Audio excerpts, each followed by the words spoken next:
Bien, doy gracias al Señor en esta hora por esta oportunidad que nos permite de estar delante de su presencia, para poder empezar también este estudio bíblico, comentar algunas cosas acerca de este tema y quisiera empezar con una oración. Padre eterno, en esta hora tu nombre sea muy glorificado, muy bendecido, Señor, en nuestra vida, y te pedimos, Señor, que el estudio de tu palabra pueda ser, Señor, nuestro centro, pueda, Señor, también inspirarnos a ser mejor personas para ti, para también cumplir tus propósitos, Señor, aquellos que tienen liderazgo, aquellos que tienen, Señor, responsabilidades. Tu presencia, Señor, pueda ayudarnos, Señor, a poder comprender, Señor, lo grandioso que es tu amor, lo grandioso que es tu mensaje. Y en esta hora, Señor, delante de ti, dejamos este estudio bíblico y te pedimos que tú nos dirijas, Señor, en el nombre de Jesucristo, tu Hijo, nuestro Salvador. Amén. Gloria a Dios, gloria a Dios, gloria a Dios para siempre. Bien, el tema a abordar el día de hoy, según el expositor que tenemos, dice la muerte de Saúl y de sus hijos. Esto nosotros lo encontramos en el libro de Primera de Samuel, capítulo 31, y vamos a dar lectura del versículo 1 al versículo 6. Y tengo aquí la lectura y lo leo en el nombre de nuestro Señor Jesucristo. Los filisteos fueron a la guerra contra Israel y los israelitas huyeron ante ellos. Muchos cayeron muertos en el monte Gilboa.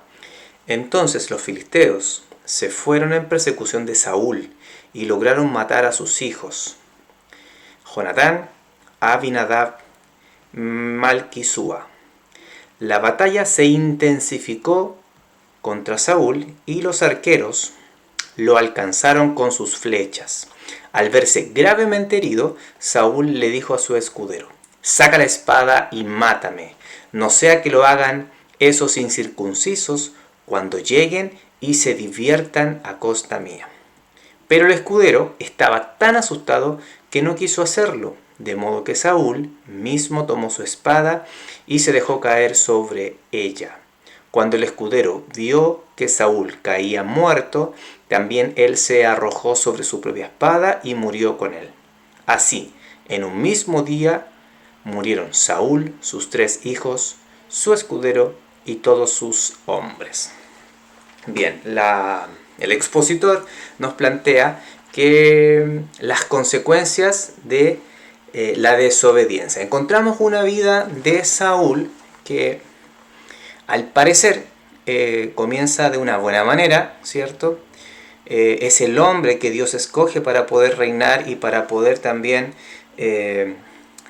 suplir la demanda de un rey de parte del pueblo, que lo hemos estudiado y hemos hablado ya en otras oportunidades, que esta necesidad de tener un rey obedece a la comparación con los otros reyes, con los otros pueblos que tenían reyes. Seguramente mirando el poder militar, seguramente mirando el tema legal, para poder ser igual que ellos. Esto a Dios claramente le desagrada.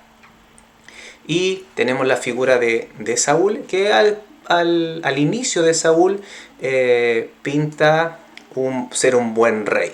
Primeramente por su estatura, ¿cierto? Encontramos que la escritura dice que él sobrepasaba a varios hombres, a muchos hombres, desde el hombro hacia arriba. La apariencia, de alguna manera, en el mundo que estamos viviendo es súper importante. La gente también nos juzga muchas veces por nuestra apariencia. Si usted ve, por ejemplo, a alguien que está pidiendo en la calle, que anda un poquito andrajoso, que expele mal olor, la reacción natural de uno es como alejarse de esas personas. No es fácil llegar y acercarse, ¿cierto? O entablar una conversación. Uno duda, ese tipo de cosas. Ahora, en el caso de Saúl, al ser rey, y que su cuerpo, también su estatura también lo favorecía en este caso, tiene toda la estampa de poder ser un buen rey. También encontramos que Dios cambia su corazón, muda su corazón, profetiza con los profetas, ¿cierto? Y de alguna manera también es aceptado por el pueblo, en donde encontramos algunos guiños y algunos episodios de Saúl que al parecer obedece bien. ¿Se acuerda? No sé si se recuerda, pero están los hermanos de Jabes de Galaad que los querían hacer tributarios, y ahí cuando escucha esta noticia Saúl se enfurece, se enoja, ¿cierto? Dice que el espíritu vino sobre él y defiende a los de Jabes de Galaad con un ejército, con personas valientes, y los de Jabes de Galaad, los que vivían en ese lugar, fueron aliados de alguna manera y estaban muy agradecidos por lo que hace Saúl, ¿ya? Pero eso comenzó a decaer. Encontramos que la caída de Saúl va como en escalada, ¿cierto? Va de menos a más. Encontramos que él usurpa, por ejemplo, no espera para hacer el sacrificio que le correspondía a Samuel, el profeta Samuel, sino que él ofrece sacrificio y se desespera. Le dice a Samuel que el pueblo estaba desertando, tenían miedo, Samuel no llegaba, le empezó a echar la culpa y nunca reconoce de alguna manera que él era el culpable. Después, cuando le da la instrucción de poder aniquilar o cumplir el mandato de Dios con un pueblo, dejó al rey, ¿cierto?, las vacas para hacer un sacrificio, y ahí hay un diálogo de Samuel que lo reprende y le dice: ¿no es mejor acaso obedecer que los sacrificios? O sea, tú estás pendiente de los sacrificios, estás pendiente de hacer algo en holocausto, ese tipo de cosas. Sin embargo, tu obediencia está por sobre ese tipo de cosas. No podemos hacer sacrificios si la base de nuestra vida no es en base a la obediencia. Ahí encontramos que Saúl fue desechado. De ahí hay otro Saúl, ¿cierto? La escritura dice que el espíritu se aparta de él, otra caída más, el espíritu se aparta de él, y ahí la cosa para David se empieza a poner un poco difícil, ¿cierto?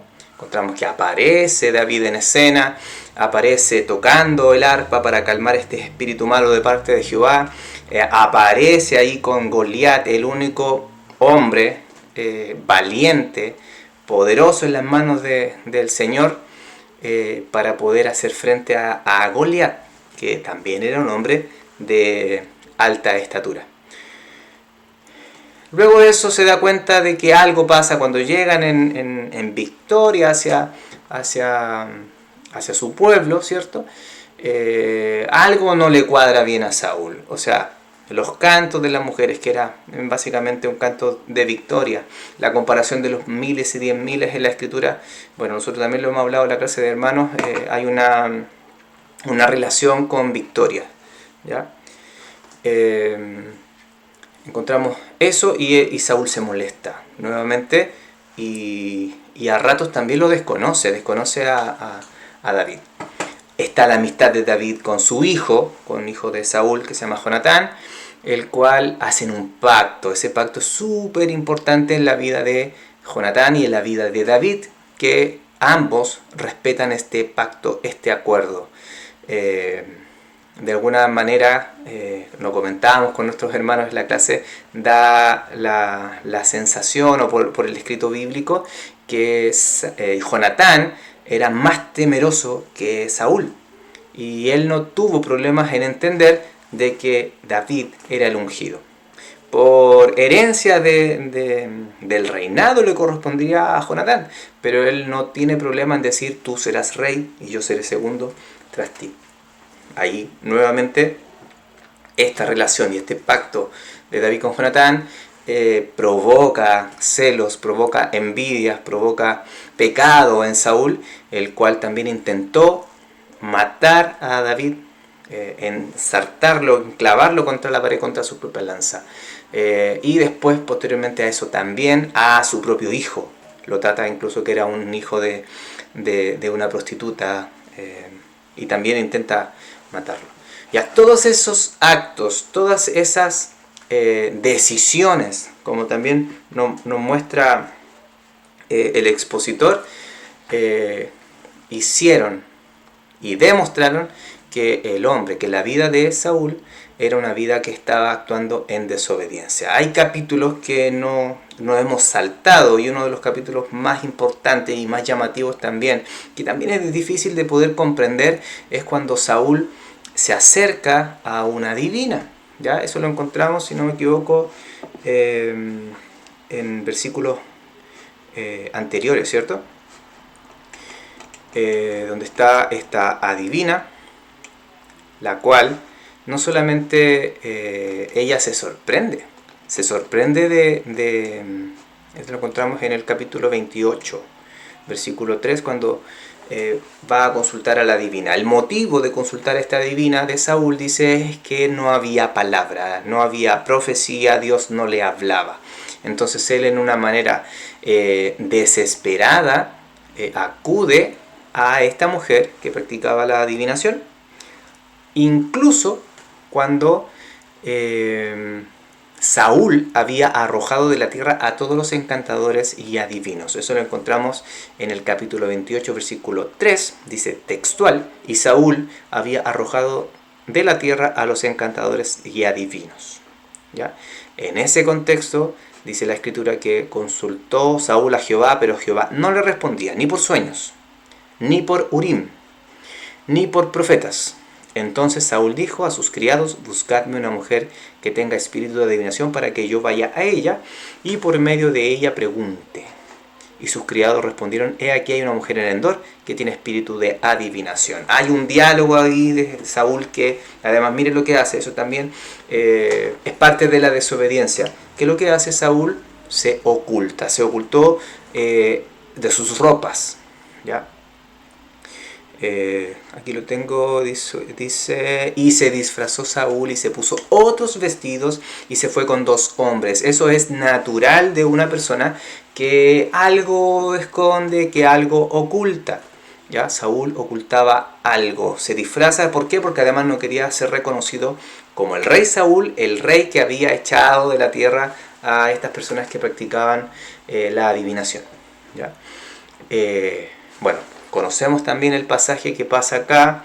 Esta mujer se sorprende, ve algo y dice la escritura que cuando le describe a un ser que él ve, la escritura dice que Saúl entendió que era Samuel. Hay un diálogo ahí. ¿Por qué le decía anteriormente que es un pasaje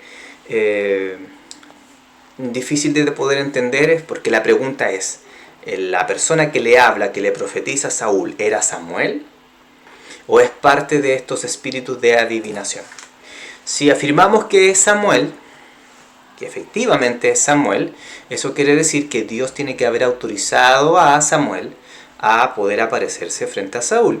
Lo raro y extraño de pensar en eso es que si ya no tenía profecías, si ya Dios no le contestaba por Urim, por Tumim, si ya no había profeta, no había sueño, no había nada, ¿por qué el recurso de ir a una adivina, que era algo penado por Dios, Dios iba a permitir eso? ¿Ya? Y si decimos que podríamos afirmar que es un espíritu de error, lo que nos genera también un poco de ruido en eso, no es la clase de ahora lo que estamos comentando, pero quiero solamente explicar esto para entender hasta qué grado puede llegar una persona. Yo he escuchado casos de personas cristianas que confían a veces en estas cosas, en el tarot, en los signos zodiacales, con todo lo que tiene que ver con las supersticiones, con la adivinación, y la escritura dice aquí tajantemente, afirma que incluso en la rebelión es como el pecado de adivinación, le dice Samuel a Saúl. ¿Ya? Lo curioso es que este personaje le da una profecía, que es la profecía que se cumple en el capítulo 31, que nos referimos a la muerte de Saúl y sus hijos. ¿Ya? Esos son las dos posturas, los dos eventos. Puede verlo usted a la luz de la palabra del Señor y tratar de ver y observar qué es lo que usted piensa, qué es lo que... Pero no podemos afirmar algo que la Escritura o que Dios está en contra. ¿Ya? Solamente eso a modo de comentario, pero lo saco a colación aprovechando de que esos capítulos no los vamos a ver en la escuela dominical, pero sí, sin embargo, son necesarios poder leerlo para poder entender lo que pasa acá. ¿Ya? Tenemos además la primera parte de la desobediencia, dice que trae consigo consecuencias personales. Las consecuencias personales que recayeron en Saúl fue su propia muerte, ¿cierto? Encontramos que es la última batalla de Saúl y David ya había previsto, cuando David decide en su corazón no levantar su mano contra el ungido, a pesar de las voces que tenía alrededor de estos hombres valientes: el Señor te lo ha entregado en tu mano, tómale la vida, quítale la vida, él es tu enemigo, si no se la quitas tú, voy yo, no tengo problema en ensartar la lanza misma que tenía cuando tuvo la oportunidad de poder haberlo matado. Ahí cuando estaban durmiendo, dice la escritura que hubo un sueño que Dios le entregó a esos hombres y nadie se dio cuenta, ¿ya? Y David, mire, dice algo bien interesante en el capítulo 26, versículo 10, y lo tengo acá. Dijo además David: vive Jehová, que si Jehová no lo hiriere, o su día llegue para que muera, o descendiendo en batalla perezca.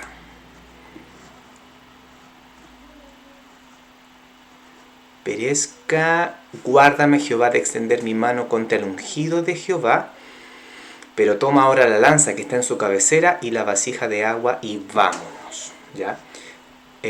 David responde de esta manera, creyendo y sabiendo que la vida de Saúl estaba en las manos de Dios. Yo, dice David, no voy a tomar la vida de Saúl, sino que la vida de Saúl está en las manos de Dios. Si Jehová no lo hiere, o en su día llegue para que muera, yo no la voy a tomar. Bueno, no voy a tomar la vida de Saúl, a pesar de que él estaba huyendo y era su enemigo, ¿ya? El tema de esto, nunca hubiera podido saber que su vida en realidad terminara de una manera tan trágica. Mire, la escritura dice lo siguiente. Bueno, nuevamente encontramos a los filisteos, que fue el eterno rival, el eterno enemigo de David, de alguna manera también, y de Saúl. Muchas de las batallas fueron contra los filisteos, ¿ya? Y los filisteos, su poder militar era también importante. Eran personas de guerra. Y el tema es que los israelitas huyeron de delante de los filisteos y cayeron muertos en el monte Gilboa.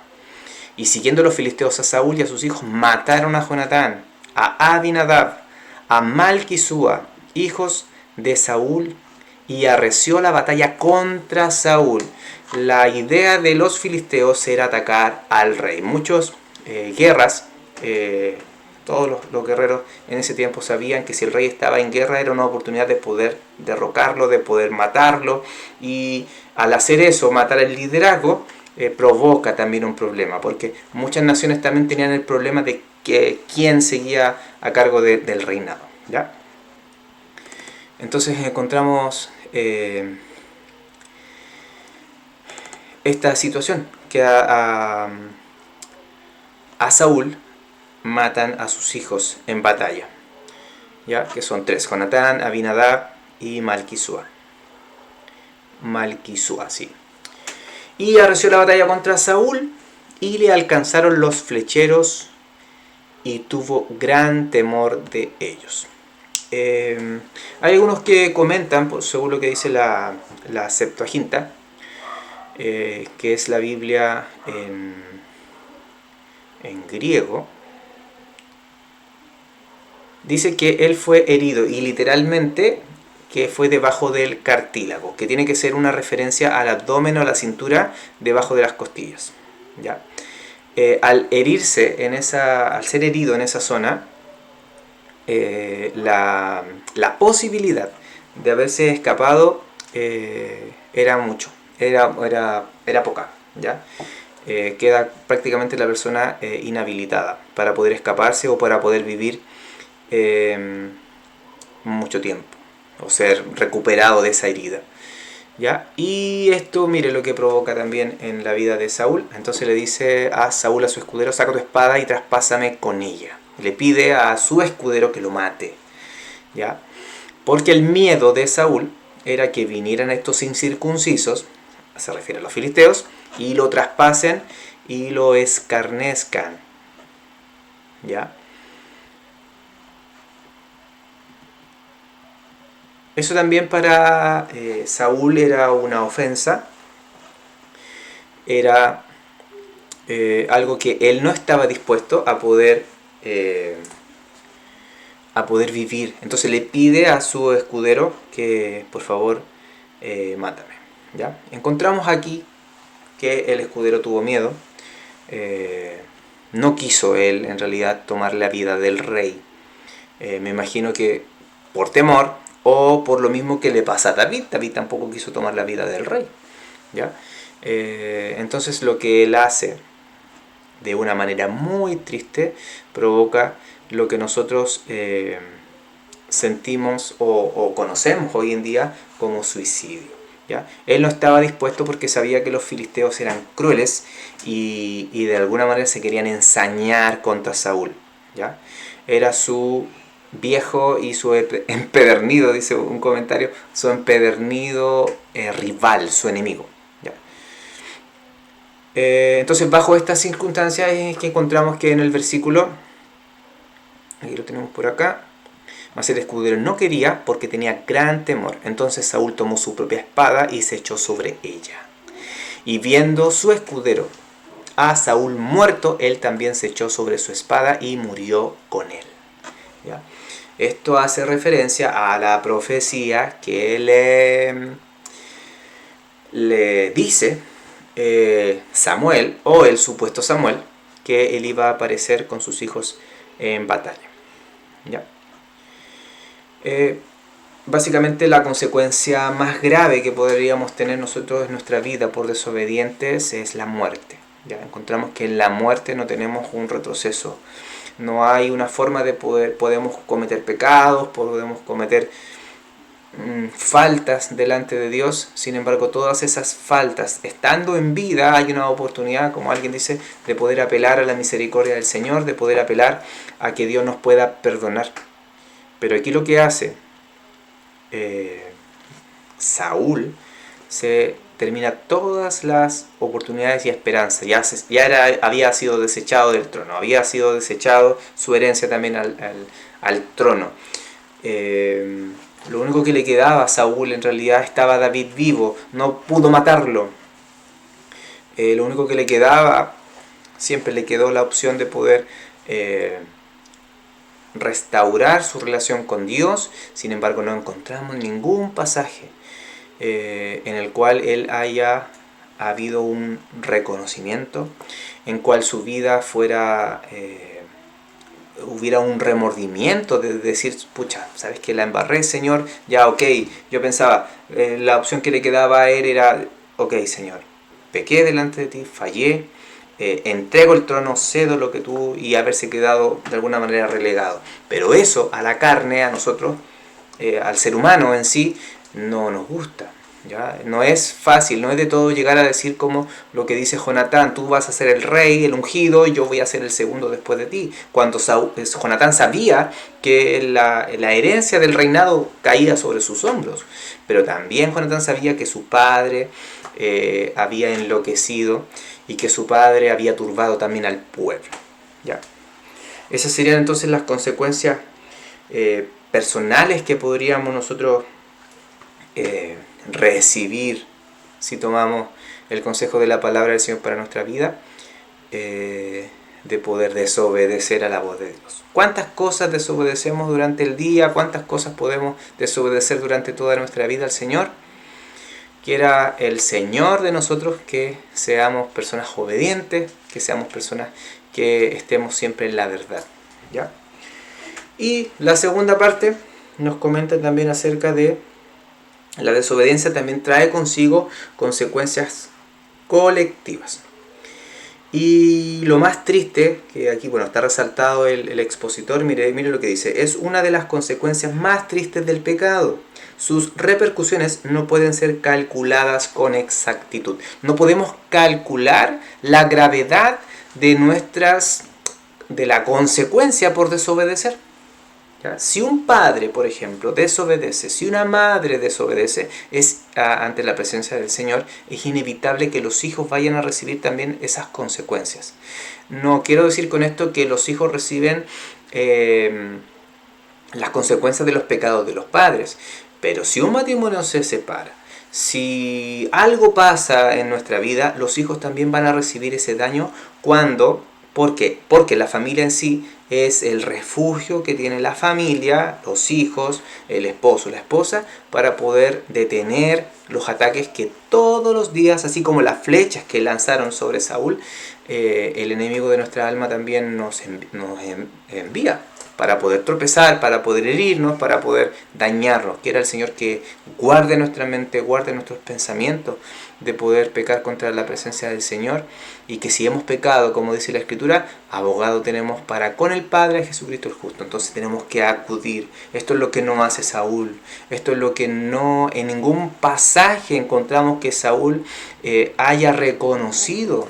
En algún momento como que reconoce, hay un remordimiento con David, y hijo mío, le dice, vuelve conmigo, y a David ya no le creía, ¿cierto? Encontramos que no solamente fue desobediente, Saúl fue mentiroso, fue iracundo, hay un montón de características que lo sepultaron ahí, usurpa la labor que le correspondía a Samuel, gravísimo.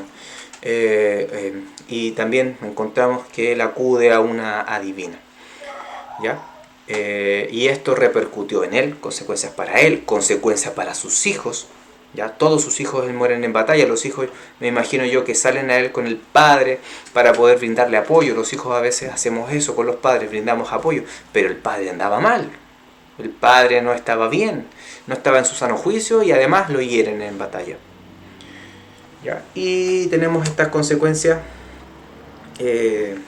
colectivas, que puede también, la desobediencia de uno puede traer consecuencias. Y aquí la Escritura, mire, o el expositor nos habla acerca de ciertos pasajes. Eva jamás imaginó las repercusiones de escuchar a Satanás. Encontramos eso importante, ¿no? Sara nunca pensó en los dolores que traería su decisión de ofrecer a Agar a su marido para que le diera un hijo. Rebeca no pensó en las tristes consecuencias que causarían su engaño, destruyendo la relación familiar, sembrando el odio entre sus dos hijos, y se refiere a Jacob con Esaú, ¿ya? Saúl no pensó que su desobediencia traería consigo la muerte de sus propios hijos, ¿ya? Más adelante encontramos que, también lo dice el expositor, que también el corazón de David, que era conforme al corazón de Dios, también encontramos que David comete pecado, y pecados graves. Y esos pecados también trajeron sobre la vida de David, pero lo vamos a ver cuando nos toque pasar al segundo libro de Samuel, en las consecuencias que traen las decisiones de David, ¿ya? Y me refiero a la relación con Betsabé, a lo que pasa con Urías Eteo, y de ahí en adelante hay un pasaje que dice que nunca la espada se iba a quitar de la casa de David, lo que cometen sus hijos también, vejámenes y crímenes atroces, ¿ya? Así que bien, ahí tenemos un poco el resumen de esta escuela dominical. Y dice el versículo 6. Así murió Saúl en aquel día juntamente con sus 3 hijos y su escudero y todos sus varones.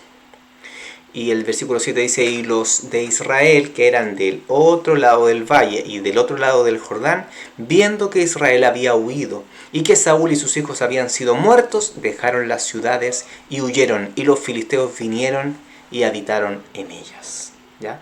Mire todos los estragos que provocó las malas decisiones, la desobediencia, el pecado del líder de esta nación, del rey, del primer rey de Israel, que suele ser un poco, mire, la característica de lo primero. Encontramos que el primer Adán peca delante de la presencia del Señor, y después Dios tiene que hacer una restauración y dice, bueno, hay un segundo Adán, que por uno entró el pecado y por el otro entra la justificación para nuestra vida. Encontramos a Saúl, que es el primer rey, y después David, que tiene esta misión en sus hombros de restaurar el reino, de ser proclamado rey después de la muerte de Saúl, que además fue un largo periodo que tuvo que vivir Saúl para poder llegar hasta ser rey. ¿Ya? Estuvo huyendo, anduvo en cuevas, se hizo pasar por loco, estuvo sirviendo a los enemigos, ¿ya? Pero el segundo, y del segundo viene el linaje de nuestro Señor Jesucristo. Lo que pasa con Esaú y Jacob: Esaú es el primogénito, sin embargo la bendición viene a través de Jacob. Cuando los hijos de José reciben la bendición, dice la Escritura que también cambia sus manos y bendice al menor por sobre el mayor. De eso José se da cuenta y dice, oiga, papá, él es el mayor. Sí, sí lo sé. Y hay una bendición cambiada, por así decirlo. Importante que lo primero, a veces, la primogenitura, por ejemplo, que es muy llamativa, que es muy apreciada por los hombres israelitas, muchas veces esa primogenitura fue cambiada por el segundo. Rubén, por ejemplo, perdió su primogenitura. También pierde su primogenitura por acostarse con una sierva o la concubina de su padre. Y la primogenitura de alguna manera cae en José, que José es el primogénito de Raquel. ¿Ya?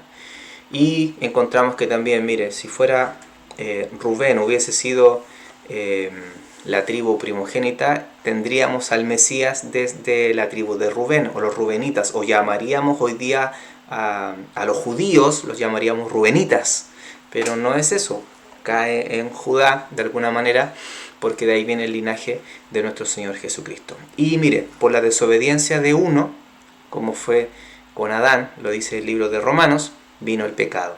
Pero por la obediencia de uno, vino también la justificación para nuestra vida, y me refiero, como se refiere el apóstol Pablo, a nuestro Señor Jesucristo. Bien, mis hermanos, eso sería un breve comentario de la clase para el día domingo. Espero que los versículos que hemos dado lectura, ciertas citas, la conexión de los pasajes pueda ser de beneficio también, primeramente para nosotros, que somos los responsables en estas escuelas dominicales de poder estar delante de la presencia del Señor, para nuestra vida, para nuestra edificación, que nuestra alma sea edificada, y también para nuestros hermanos que amamos en el Señor, que compartimos con ellos clase a clase. Así que eso sería, mis hermanos, el estudio, y que el Señor nos bendiga. Y quisiera terminar solamente con una oración para agradecer a nuestro Dios. Padre eterno, cariñoso Dios, alabo tu nombre en esta hora, te bendigo, te glorifico por tu amor, por tu misericordia, y que esta tu palabra, Señor, que de alguna manera impacta nuestra vida, nuestros corazones, nuestra mente, Señor, pueda ser renovada por el conocimiento de tu palabra, para poder, Señor, ser aceptos delante de tu presencia, Señor, y no lo podemos hacer si no es a través de nuestro Señor Jesucristo. Que tu presencia, Señor, dirija nuestra vida, que tu presencia dirija, Señor, nuestros corazones, y que tu palabra, Señor, pueda ser ese refugio cuando estemos tristes, Señor, ese reto a lo mejor cuando hemos sido desobedientes, para poder cambiar nuestra actitud delante de ti.